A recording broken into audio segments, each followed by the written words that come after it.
다시 한번 기도합니다. 감사하신 주님, 2017년 한 해 동안 저희를 인도해 주시고 저희를 보호해 주시고 저의 걸음걸음을 지켜주신 하나님께 감사를 드립니다.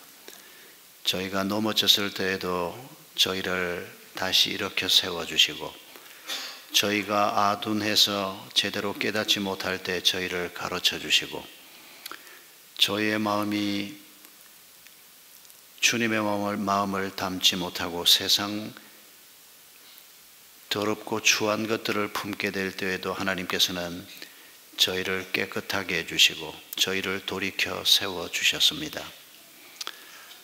2017년 한 해를 보내고 또 이제 새해를 맞는 시점에 서서 저희가 사도 바울께서 우리에게 남겨주신 말씀을 묵상하면서 한 해를 마감하고 새해를 맞기를 원합니다.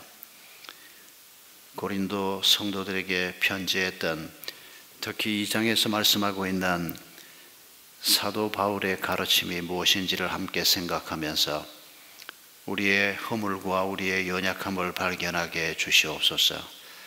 또 새해를 우리가 어떻게 맞이해야 하고 어떤 마음으로 어떤 주님의 도움을 구하면서 새해를 맞아야 하는지 하나님 이 시간 저희와 함께 해 주시옵소서. 예수님의 이름으로 기도하옵나이다. 아멘. 여러분, 지난 2017년 한 해가 여러분에게 어떤 해였습니까? 아마 개인적으로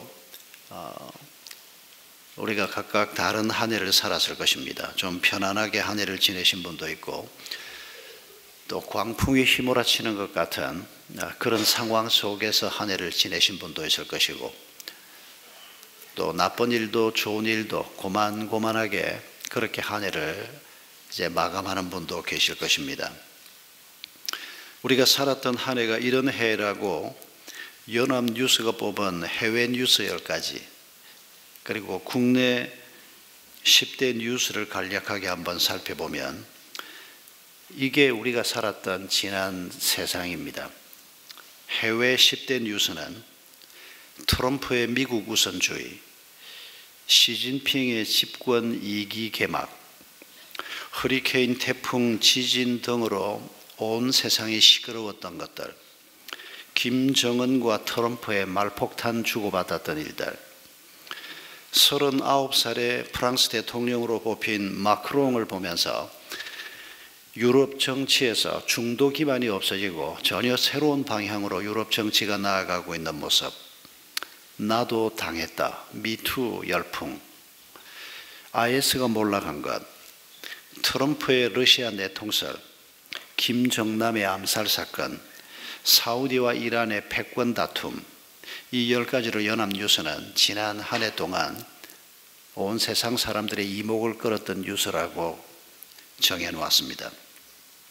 또 연합뉴스가 뽑은 국내 10대 뉴스는 박근혜 대통령 파문과 국정농단 사건 재판, 문재인 대통령 탄생과 촛불혁명, 북한의 6차 핵실험과 이딴 미사일 도발, 포항의 5.4 지진과 수능 연기 사건, 적폐 청산과 이에 따른 수사, 사드 배치와 중국의 보복, 내년에 최저시급이 7,530원으로 결정된 일, 신고리 원전 5, 6호기의 운명을 국민 판정단의 결정으로 결정했던 일들, 3년 만에 세월호가 육지로 떠올라왔던 일, 파리 부동산 대책 발표, 이런 10가지를 국내 10대 뉴스라고 선정해 놓았습니다. 혹시 어떤 건 그런 일도 있었나 이렇게 느껴지는 뉴스도 아마 있을 것입니다. 그러나 이런 것들이 온 세상을 휘몰아치는 와중에 우리가 개인적으로 경험하는 사건들까지 겹쳐서 정신없이 한 해를 살았습니다. 어떤 뉴스 앵커는 눈을 뗄 수 없었던 한 해였다, 그렇게 표현한 분도 있었습니다.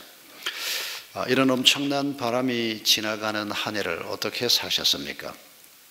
우리가 이 한 해를 보내면서 또 2018년 새해도 크게 다르지 않을 것입니다. 지난 한 해 동안 있었던 일들보다 어쩌면 더 큰 일들이 우리를 기다리고 있을 수도 있습니다. 더 우리를 깜짝 놀랄 일들도 분명히 벌어지게 될 것입니다. 해가 갈수록 세상은 조용해지지 않고 점점 더 시끄러워져 가고 점점 더 우리를 놀래키는 일들이 많아집니다. 이런 상황 속에서 우리가 한 해를 어떻게 살았고 또 새로운 해를 어떻게 맞아야 할 것인가. 오늘 우리가 고린도전서 2장을 다 읽었습니다마는 근데 그 중에서 특별히 2절 말씀을 기억하시기를 바랍니다. 내가 너희 중에서 예수 그리스도와 그가 십자가에 못 박히신 것 외에는 아무것도 알지 않기로 작정했다. 저는 이 말씀이 참 오랫동안 이해가 잘 안 됐습니다.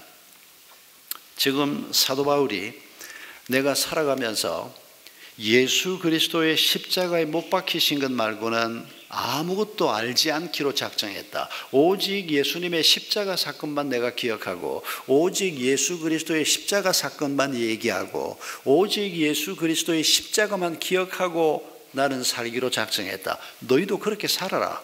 이런 얘기를 지금 하고 있는 겁니다. 이게 무슨 뜻일까요? 사도 바울이 실제로 편지를 쓰고 설교를 했던 그의 행적을 살펴보면 여러분 사도 바울이 예수님의 십자가만 얘기했습니까? 아닙니다. 온갖 얘기를 다 하고 있습니다. 사람이 살아가는 것에 관련해서 어지간한 이슈를 언급하지 않은 것이 없을 정도로 우리 삶의 여러 영역에 관해서 가정에 관해서 윗사람과의 관계, 사회생활에서의 관계 수많은 이슈들에 관해서 사도 바울이 편지를 쓰고 설교를 하고 가르쳤습니다. 아니 그러면 나는 너희와 함께 살아가면서 너희 중에 거하면서 예수 그리스도의 십자가에 못 박히신 것 외에는 아무것도 알지 않기로 작정했다. 이 말의 뜻은 도대체 뭐라는 겁니까? 여러분 이 말은 예수 그리스도가 십자가에 못 박히신 이 사건을 기점으로 해서 우리에게 불어온, 우리에게 들이닥친 변화에 관해서 얘기하는 것입니다. 사도 바울이 가정 얘기를 하지만은 가정 얘기는 그냥 부부가 살아가는 얘기를 하고 자식 낳고 키우는 얘기를 하는 게 아닙니다. 예수 그리스도의 십자가 사건이 우리에게 갖다 준 가정이 도대체 무엇이냐 하는 것입니다. 예수님의 십자가 사건을 통과한 그리스도인들에게 가정은 과연 뭐냐는 것입니다. 부부가 살아가는 것은 더 이상 둘이 눈 맞아서 그냥 오손도손 잘 살면 되는 게 아니고 예수의 십자가 사건을 통과한 부부는 이제 가정을 세우되 그 가정은 흠도 티도 없는 영광스러운 하나님의 교회인 가정을 세우는 이런 부름을 받은 사람들이라는 것입니다. 우리에게 자녀를 양육한다는 것이 어떤 의미를 갖습니까? 그저 세상에서 자녀들이 잘 되고 효도하고 이런 정도의 자녀 양육을 하는 게 아닙니다. 예수 그리스도의 십자가 사건을 통과한 사람들은 모든 것이 달라질 수밖에 없습니다. 자녀를 양육하는 것도 단순히 내 자녀를 내 기쁨을 위해서 내가 생각하는 방식으로 양육하는 것이 아니고 하나님의 사람으로 그리스도의 제자로 천대에 이르도록 하나님의 은혜를 누리는 가문을 세워가면서 우리의 후손들이 우리의 자손들이 어떻게 하나님과 함께 이 길을 걸어가는 자녀로 세워져야 할 것인지 그걸 하나님께서 우리에게 가르치는 것입니다. 예수님의 십자가 사건은 우리 삶의 전과 후가 전혀 달라질 수밖에 없는 중요한 사건입니다. 왜 예수님이 십자가에 달리셨습니까? 우리의 죄값을 치르기 위해서 달리신 것입니다. 우리가 세상을 살면서 겪는 모든 불행과 모든 고통은 죄로 말미암아 오는 것입니다. 죄가 무엇입니까? 하나님을 떠나 있는 것 자체가 죄입니다. 하나님이 존재한다는 것을 알지 못하는 것이 죄입니다. 하나님이 내 삶의 중심에 있지 않는 상태, 그 모든 것이 죄입니다. 그 죄의 결과는 죽음이고 파괴고 허망함이고 아무 의미가 없는 것이고 그래서 사람이 불행하게 되는 것입니다. 이게 성경이 가르치는 지혜입니다. 이걸 보지 못하는 사람들은 세상의 통치자라고 해도 하나님의 지혜로 세상을 보는 것이 아니고 그저 육의 눈으로만 세상을 보는 것입니다. 사도 바울께서 나는 너희 중에서 고린도 교회 성도들과 함께 살아가면서 이 말입니다. 너희와 똑같이 이 세상 삶을 살면서 너희들이 걸어가는 길과 똑같은 길을 걸어가면서 나는 오직 예수 그리스도가 십자가에 못 박히신 것만 기억하고 살겠다.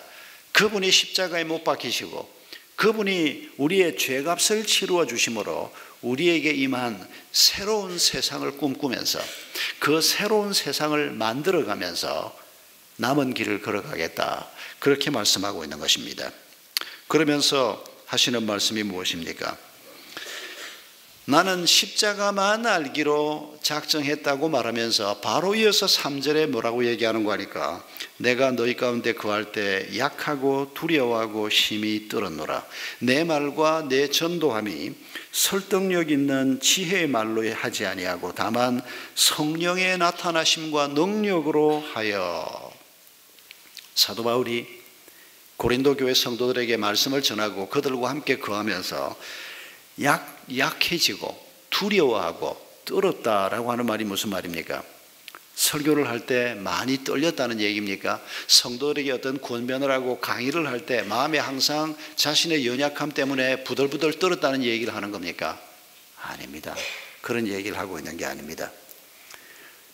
설교를 처음 시작할 때는 사도 바울도 청중에 대한 두려움이 없지는 않았을 것입니다. 그런데 말씀을 전하는 사람에게 청중에 대한 두려움은 빠른 시간 안에 없어지게 되어 있습니다. 청중과 함께 하나님의 말씀을 받으면서 지금 바울이 두려워하고 떨었다는 얘기는 사람들에게 어떻게 말씀을 좀 잘 전해서 사람들의 마음을 얻을까 이런 것들 때문에 마음을 조마조마했던 또 혹은 떨었던 게 아니고 지금 바울이 하는 말은 내가 하나님의 말씀을 전하는데 내가 예수 그리스도의 십자가에 못 박힌 이 사건이 어떤 의미를 갖는지를 너희들에게 그리고 세상 사람들에게까지 전하려고 하는데 내가 혹시라도 사람의 지혜를 따라 이 말을 할까 봐 인간적인 판단을 따라서 내가 이 말을 할까 봐 성령으로 내가 이 말을 하지 않고 성령의 지혜를 따라 내가 이 말을 하지 않고 사람의 생각으로 내 지혜로 이 말을 할까 봐 내가 너희들 가운데 있을 때 두려워하고 연약해지고 내가 떨었다 이렇게 말씀하고 있는 것입니다. 여러분 이런 바울의 태도를 우리가 생각하면서 지난 한 해를 산 우리에게 스스로 한번 질문해 보십시다. 여러분 우리는 뭘 목적으로 하고 지난 한 해를 살았습니까? 예수 그리스도께서 십자가에 못 박히신 사건이 지난 한 해 동안 내가 걸어온 길과 어떤 연관이 있습니까? 예수님이 내 죄값을 대신 담당해 주셨기 때문에 지난 한 해 동안 내게 어떤 기쁨이 있었고 또 힘들고 어려운 일을 만났을 때에도 예수님이 십자가에서 내 죄값을 담당해 주신 이 사건 때문에 내 마음에 평안이 얼마나 있었습니까? 내가 직장에서든 가족들 속에서든 어디에서든 간에 사람들과 더불어 살아가면서 혹시라도 내가 직장 생활에서 어떤 업무를 수행할 때건 자녀를 양육하는 일이건 부부간의 관계건 내가 하나님이 주시는 지혜와 하나님의 능력으로 행하지 않고 사람의 지혜나 내 아이디어나 내 지식으로 뭔가를 행할까 봐서 바울이 표현하는 것처럼 두려워했다, 떨었다. 여러분 이런 생각들을 지난 한 해 동안 우리가 얼마나 자주 느끼면서 살았습니까? 우리가 이런 생각을 마음에 깊이 있게 품지 못했다면 지난 우리의 한 해는 너무 아픔이 많고 문제가 많고 상처가 많았던 한 해일 수밖에 없을 것입니다. 또한 우리가 새로운 한 해를 바라보면서 예수 그리스도가 2018년과 어떤 관계가 있을 것인가, 특히 그분이 내 죄값을 위해서 십자가에 달려 죽으신 이 엄청난 사랑 말입니다. 주님이 행하신 이 엄청난 일 말입니다. 우리가 이걸 기억하면서 새로운 한 해를 맞을 수 있기를 바랍니다. 주님이 내 죄값을 위해서 그의 목숨까지 허락하셨는데 그런 큰 사랑을 우리가 가지고 있는데 여러분 우리가 무엇을 두려워할 필요가 있고 우리가 어떤 염려를 우리 마음에 담고 살아야겠습니까? 혹 염려가 되고 두려움이 생기더라도 주님이 하나님의 아들이신 그분이 내 죄값을 없이 하기 위해서, 내 허물을 없이 하기 위해서, 내가 실수해서 벌어진 모든 일들을 수습하기 위해서 자신의 목숨까지 주셨다. 여러분, 이 예수 그리스도에 대한 확신을 가지고, 이분의 사랑에 대한 확신을 가지고 새해를 맞는 축복이 우리에게 있기를 바랍니다. 이게 성령께서 하시고자 하는 것입니다. 거룩하신 성령께서 이 땅에 오셔서 하시는 일이 무엇입니까? 성령이 하시는 일이 예수 그리스도가 누군지를 우리에게 가르치는 일을 하는 것입니다. 예수님이 요한복음에서 그렇게 말씀하셨습니다. 내가 이제 너희를 두고 떠나면 다른 보혜사 성령이 너희 가운데 오신다. 내가 가는 것이, 그리고 그분이 너희에게 오는 것이 너희에게 더 유익하다. 이런 말씀을 하셨습니다. 아니, 예수님이 좀 오래오래 우리 가운데 계시는 게 낫지, 예수님이 한 2000년쯤 살았으면 우리 교회도 한번 오셨을 거 아닙니까? 좀 오래 계시는 게 낫지, 예수님은 불과 33년 만에 떠나시면서 성령이 오신다. 그분이 너희와 함께 있는 것이 너희에게 더 유익하다. 이 말씀도 우리가 참 이해하기 어려운 말씀이었습니다.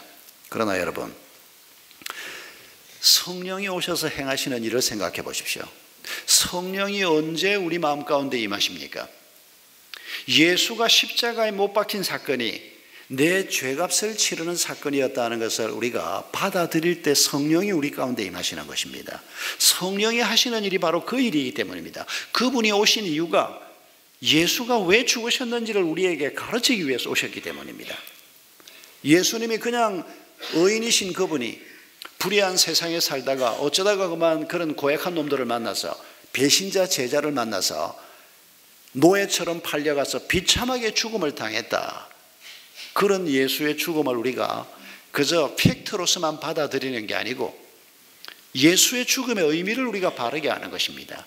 그분의 십자가의 죽음이 바로 내 죄값을 치르는 죽음이었다. 성령이 우리를 그렇게 가르칠 때 내가 그 사실을, 그 사건을 나를 위한 사건으로 받아들일 때 성령이 우리 마음 가운데 거하게 되는 것입니다. 그리고 그 성령이 우리를 가르치는 것입니다. 지금 사도가 하고 있는 얘기가 바로 그 얘기입니다.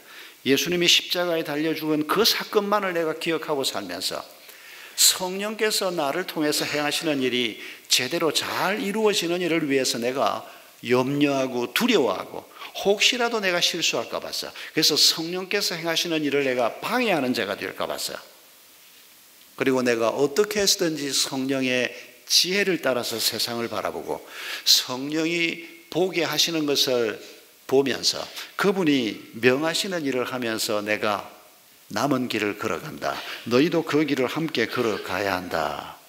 이런 말씀을 지금 하고 있는 것입니다. 하나님이 행하시는 일을 하나님의 지혜로 볼 줄 아는 사람, 하나님의 영의 도우심을 따라 볼 줄 아는 사람과 하나님의 사람이면서도 하나님이 행하시는 일을 하나님의 지혜로 보지도 못하고 하나님의 영의 눈으로 보지도 못하는 이런 사건들을 성경이 종종 대조하면서 보여주는 기록들이 있습니다. 그 중에 대표적인 기록이 창세기의 요셉 사건입니다. 요셉 스토리를 아실 것입니다. 요셉의 아버지가 야곱입니다. 야곱에게 12아들이 있었습니다. 요셉은 11번째 아들이었습니다. 야곱이 가장 사랑했던 아내 라헬이 낳은 첫 아들입니다. 그리고 베냐민하고 둘을 낳고 라헬이 일찍 죽습니다. 아내가 일찍 죽고 난 다음에 야곱은 이 첫째 아들인, 라헬이 낳은 첫째 아들인 요셉을 아주 편애했습니다. 이건 야곱이 잘못한 것입니다. 그러나 그의 마음이 그렇게 쏟아 부어지는 것을 어떻게 할 수가 없었습니다. 그래서 모든 아들들은 그냥 보통 옷을 입히는데 요셉만 채색 옷을 입힙니다. 그때 그 당시에 이 옷에 물감을 들여서 채색 옷감을 만드는 것은 아주 값이 많이 들어가는 비싼 옷감이었습니다.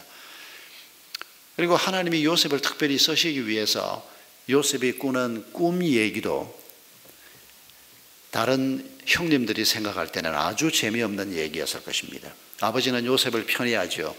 그리고 이 어린 요셉이 형들을 보고 하늘에 해와 달이 있고 별 10개가 있는데 그 전부 나를 보고 막 절을 하더라. 형님들이 그런 얘기를 들으면서 요셉을 원망하고 미워하지 않습니까? 그러다가 결국 이 요셉을 죽이기로 작정을 합니다. 이스라엘 12지파의 조상들이 이런 사람들이었습니다. 우리하고 똑같이 미워하고 원망하고 살인까지 저지르는 아주 보통 수준, 아니 보통 이하라고 해도 과언이 아닌, 어떻게 자기 동생을 죽이는 말입니까? 그런데 형들이 동생을 죽이기로 결정을 합니다. 그런데 유다가 뜯어말립니다. 어떻게 동생을 죽이겠느냐? 그냥 노예로 팔자. 유다가 좀 낫다 싶지만은 하나도 나을 것 없습니다. 노예로 파는 거나 죽이는 거나 똑같은 일입니다.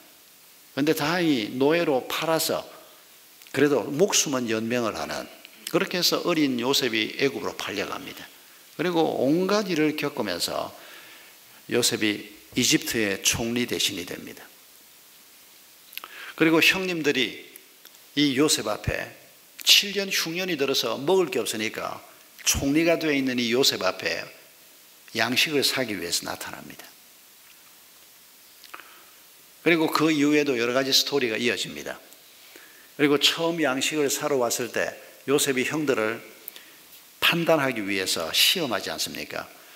이런저런 시험이 다 끝나고, 그리고 두 번째 다시 또 양식을 사러 옵니다. 그리고 그 두 번째 양식을 사러 왔을 때, 그 처음 왔을 때 시몬이라고 하는 형을 감옥에 가두어 놓습니다. 너희들이 스파인지 아닌지 내가 어떻게 알겠느냐? 너희들 집에 아버지가 있고 어린 동생이 있다고? 그러면 양식을 다음에 사러 올 때 그 어린 동생을 한번 데리고 와봐라. 그리고 너희들 말이 사실인지 아닌지 지켜보기 위해서 내가 너희 형제 중에 하나를 붙잡아 놓겠다. 그리고 시몬을 붙잡아 놓고, 그리고 양식을 가지고 고향으로 가게 하고, 그리고 다시 또 양식이 다 떨어져서 사러 와야 되는데 아버지가 이 어린 아들 베냐민을 내놓으려고 하질 않습니다. 그 형 요셉도 죽었는데 이 막내 아들을 사지로 내보내는 것 같으니까 내놓지 않으려고 합니다. 그런데 형들이 사정사정을 합니다. 베냐민을 데리고 가야 우리가 거짓말하지 않았던 것이 애굽의 총리에게 설명이 되고, 그래야 양식을 구해올 수 있게 되고, 아니면 우리가 다 죽습니다. 그렇게 해서 데리고 가는데 그 베냐민을, 양식을 가지고 돌아가는 베냐민을 다시 붙잡지 않습니까? 베냐민 짐 속에 은잔이 들어있게 만듭니다. 그리고는 베냐민만 내가 감옥에 쳐넣고 너희들 나머지는 전부 돌려보낼 테니까 가라. 그때 이 형들이 자기들끼리 얘기를 주고받으면서 우리가 옛날에 우리의 동생 요셉을 죽인 잘못 때문에 하나님께서 우리를 벌하시는 것 같다. 히브리 말로 얘기하지만은 애굽의 총리였던 요셉이 형들이 자기 앞에서 자기들 언어로 주고받는 말들을 들으면서 이 형들이 옛날 일을 얼마나 뉘우치고 있는지를 보게 됩니다. 그리고 이 형들이 동생 없이는 못 돌아갑니다. 차라리 나를 가두어 주십시오. 내가 동생 대신에 감옥에 들어가겠습니다. 이런 형들의 모습을 보면서 요셉이 자신의 정체를 밝히지 않습니까? 형들이 얼마나 놀랐겠습니까?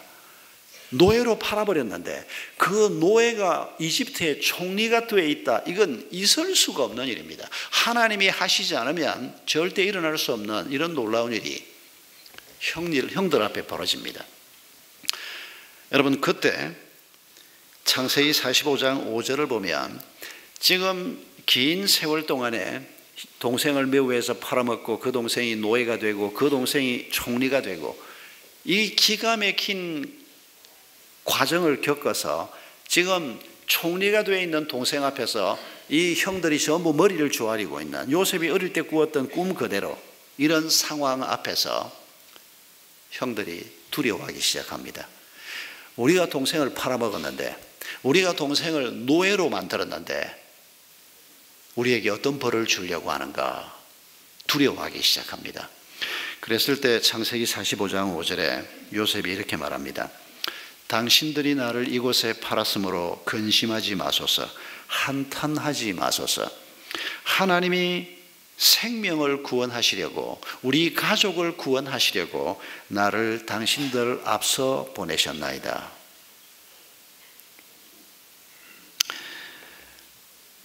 45장 8절에서는 요셉이 이렇게 말합니다. 그런즉 나를 이 이집트로 보낸 자는 당신들이 아니요 하나님이시라. 하나님이 나로 바로의 아비로 삼으시고 그 온 집의 주를 삼으시고 애굽 온 땅의 치리자로 하나님이 나를 만드셨습니다. 형들은 걱정하지 마십시오. 그러나 형들에게는 요셉이 보고 있는 이런 관점이 없었습니다. 그저 두려웠습니다. 그렇게 해코지를 했는데 이 동생이 애굽의 총리가 됐고 우리 모두의 생사 여탈권을 쥔 사람이 되어 있는데 이걸 이제 어떻게 한단 말인가. 그저 그들에게는 두려움밖에 없었습니다. 같은 형제로 태어났고 같이 하나님의 백성이었고 하나님의 약속을 붙들고 사는 사람들이었지만은 이런 큰 차이가 있는 것을 하나님이 보여주십니다. 여러분, 우리가 지난 한 해를 되돌아보면서 우리가 어떻게 살았든지 간에 적어도 지금 이 시점에서 우리가 누구를 해코지를 했든 아니면 그 해코지 때문에 내가 피해자가 됐건 우리가 어떤 한 해를 살았건 간에 적어도 이 시점에서 우리가 그 상황 속에서 하나님이 행하신 일들을 발견할 수 있기를 바랍니다. 적어도 하나님께서 내가 피해를 볼 때나 아니면 내가 누군가에게 상처를 줄 때나 어떤 상황 속에서든지 간에 하나님께서 우리를 붙드시고 우리를 하나님의 약속의 길로 한 걸음 한 걸음 가게 하시는 이 하나님을 떼놓고 지난 한 해를 설명하는 일이 없기를 바랍니다. 하나님이 우리와 함께 이 길을 걸어오신 것입니다. 그리고 우리가 새로운 한 해를 바라보면서도 이 하나님이 우리가 어떤 삶을 살지라도 어떤 상황을 통과할 때라도 하나님이 우리와 함께 하시고 하나님이 우리를 주관하고 계신다는 것을 우리가 확신한 많은 마음을 가지고 새해를 맞으실 수 있기를 바랍니다. 새해를 바라보면서 우리 마음속에 두려움이 있습니까? 답답함이 있습니까? 풀리지 않는 직장의 문제들, 경제적인 문제들, 질병의 문제들, 이런저런 문제들 때문에 새해가 와도 우리 마음속에 그저 답답함, 안타까움, 아픔, 슬픔, 외로움 이런 것들밖에 없습니까? 다 내려놓읍시다. 요셉한테 잘못한 것 때문에 이제 우리는 죽었다. 저 막강한 힘을 가지고 있는 애굽의 총리가 된 요셉이 우리를 살려놓겠느냐? 그렇게 두려웠던 형들 앞에서 요셉이 하는 말을 기억하십시다. 바로 하나님의 말씀입니다. 하나님이 나를 여기로 보내셨습니다. 하나님이 이 모든 일을 주관하고 계십니다. 하나님이 그의 약속을 우리 형제들을 통해서 이루어 가실 것입니다. 여러분, 이게 바로 하나님의 지혜로 하나님의 눈으로 세상을 보고 역사를 보고 사건을 보는 사람들의 관점입니다. 여러분, 우리가 이런 마음을 가지고 살아간다면 어떤 상황 속에서든지 우리가 두려움을 떨쳐버리고 평화 가운데서 살아갈 수 있을 것입니다. 여러분, 세브란스 병원에 이런 기도문이 걸려있는 걸 보신 적이 있는지 모르겠습니다. 제가 이 기도문 앞에서 몇 번을 읽고 그 다음 날도 또 읽고 그 다음 날도 또 읽고 했던 적이 있습니다. 제가 세브란스 입원한 적은 없는데 우리 막내 아들이 맹장이 터져가지고 세브란스 입원을 한 적이 있습니다. 그래서 한 며칠 동안 병원에 있으면서 어느 날 보니까 벽에 이게 걸려 있었습니다. 이 글귀를 여러분에게 오늘 다시 한번 나누고 싶습니다. 하나님, 때때로 병들게 하심을 감사합니다. 인간의 약함을 깨닫게 해주기 때문입니다. 고독하고 외로운 것도 감사합니다. 그것은 하나님과 가까워지는 기회가 되기 때문입니다. 일이 계획대로 되지 않고 틀어지게 해주신 것도 감사합니다. 그래서 저의 교만이 깨지기 때문입니다. 돈이 떨어지고 사고 싶은 것도 마음대로 못 사게 하신 것도 감사합니다. 눈물 젖은 빵을 먹는 심정을 이해하게 만들어주기 때문입니다. 자식들이 공부를 기대만큼 안 하고 아내가 미워지고 어머니와 형제들이 짐스러워질 때도 감사합니다. 그래서 그들이 저의 우상이 되지 않게 하기 때문입니다. 때로는 허물을 느끼게 하고 때로는 몸이 늙고 아프게 하심도 감사합니다. 그러므로 인하여 영원을 사모하는 마음을 가지게 해주시기 때문입니다. 불의와 부정이 득세하는 세상에 태어난 것도 감사합니다. 하나님의 의를 사모하게 만들어주기 때문입니다. 제게 잘못하고 저를 비방하는 사람들이 있는 것도 감사합니다. 그럴수록 더욱 겸손해지고 더욱 노력하게 만들어주기 때문입니다. 오늘 밤 잠 못 이루고 뒤척이게 하신 것도 감사합니다.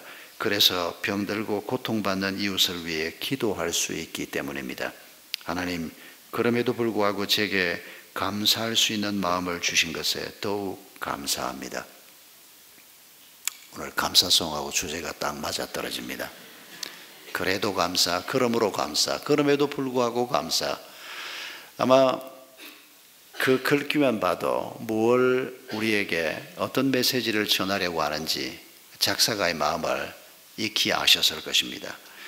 여러분, 새해 한 해 동안에 우리가 병들 수도 있고 고독하고 외로움을 느끼는 날이 올 수도 있고 일이 계획대로 잘 되지 않고 틀어지는 일도 있을 것입니다. 돈이 떨어지는 날도 올 것이고 사고 싶은 것을 사지 못해서 답답한 날도 올 것입니다. 자식들이 생각만큼 잘 풀리지 않는 일도 있을 것이고 때로는 가장 가까운 가족이 미워지는 순간도 있을 것이고 가족들이 짐스러워지는 순간도 있을 것입니다. 때로는 허무함이 우리의 마음을 뒤덮을 때도 있고 때로는 점점 쇠해가는 내 육체에 대해서 안타까움을 느끼는 날도 올 것이고 병도 우리가 경험하게 될 것입니다. 세상이 불의하고 부정해서 한탄하는 일도 우리에게 벌어질 것입니다. 우리가 잘못해서 비방을 받기도 하고 잘못하지 않았는데도 비방을 받는 일도 있을 것입니다. 밤잠을 자지 못하고 뒤척이는 날이 새해에는 더 많을 수도 있습니다. 그러나 여러분, 어떤 일이 우리에게 벌어지더라도 어떤 상황이 우리를 찾아오더라도 나를 위해서 십자가에 못 박히신 예수 그리스도의 사랑, 내 죄 짐을 들어주신 하나님의 은혜, 예수 그리스도의 자비를 우리가 생각하면 어떤 상황 속에서도 우리가 하나님이 공급하는 지혜와 힘을 얻을 수 있고 우리의 상황을 감사함으로 바꿀 수 있을 것입니다. 그러나 이런 삶은 우리가 노력한다고 사라지는 것은 아닙니다. 오늘 우리가 내가 한번 그런 삶을 살아보겠습니다 결단한다고 이런 삶을 살 수 있는 것도 아닙니다. 하나님께서 우리에게 능력을 주시고 지혜를 주시고 열정을 주셔야 가능합니다. 우리가 새해를 맞는 시점에서 성찬을 행하는 것도 바로 그런 이유입니다. 우리가 하나님의 말씀을 아멘으로 받았다고 하더라도 우리가 이 마음을 가지고 살 수 있도록 성령님께서 도와주지 않으시면 우리는 한 걸음도 떼놓을 수가 없고 우리의 마음은 1cm도 전진하지 못할 것입니다. 이제 우리가 성찬을 행하려고 합니다. 눈에 보이는 말씀을 우리가 받으려고 합니다. 여러분이 성찬을 행하면서 우리 마음속에 예수 그리스도의 십자가에 못 박힌 사건을 마음에 기억하면서 그러나 주의 성령께서 우리에게 새로운 안목을 주시고 지혜를 주시고 능력을 주셔서 새 한 해 동안 2017년의 실패를 만회하게 하시고 하나님과 더 깊은 교제를 가지고 그분의 지혜와 그분의 능력으로 우리가 살아갈 수 있도록 주의 성령께서 도와주옵소서. 우리 이런 기도를 한 1, 2분 함께 주님 앞에 올려드리겠습니다. 우리 목사님, 장로님들, 초원지기들은 나오셔서 성찬 준비를 해주시고 먼저 떡을 받으시고 준비를 해주시기를 바랍니다. 이제 우리 함께 한 1, 2분, 2, 3분 주의 도우심을 구하면서 또 떡과 잔을 받기 전에 함께 잠깐 기도하는 시간을 갖습니다.